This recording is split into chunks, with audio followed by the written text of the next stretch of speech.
मैं आप अभिषेक कुमार आप सभी का एक बार फिर से इस चैनल पर स्वागत करता हूं।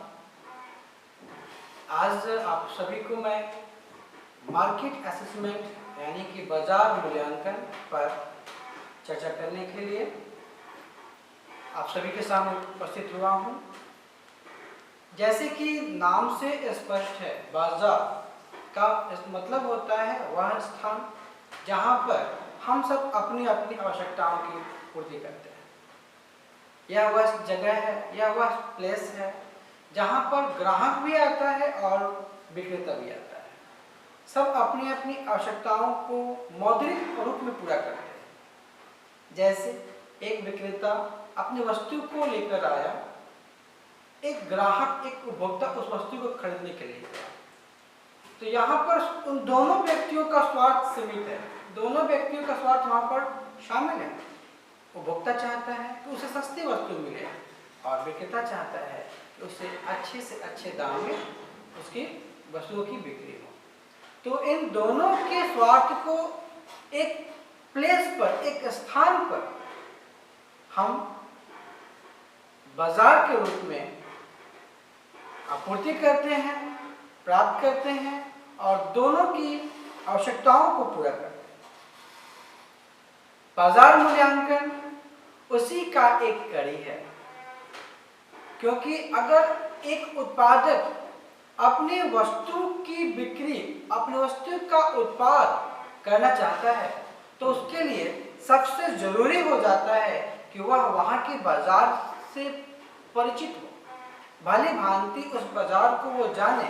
इसके साथ ही वह अपने मार्केट, अपने उत्पाद की सभी फोरकास्टिंग को पूरा कर सकता है। एग्जाम्पल के तौर पर अगर हमें अपने गृह जिले में, अपने छोटे से जहाँ पर हम रहते हैं उस गृह जिले में अगर हमें एक उत्पाद, जैसे मैंने एग्जाम्पल आपके सामने दे रहा हूँ, ये एक सैनिटाइजर है, इसका हमें उत्पादन करना है, तो हम पहले क्या देखेंगे कि उस बाजार में जहाँ हमें ये सैनिटाइजर बेचना है वहाँ पर इसकी मांग है या नहीं है। तो पहला वर्ड हमारे सामने क्या आएगा? वस्तु की मांग। इसके बाद हम अपने रिसोर्सेज को देखते हैं कि हमारे पास क्षमता कितनी है उस उत्पाद को पूरा करने की। तो उस मांग की पूर्ति हमारे लिए सेकंड महत्वपूर्ण कदम होता है इस बाजार मूल्यांकन के संदर्भ में। अगला वर्ड आता है उत्पाद की लागत।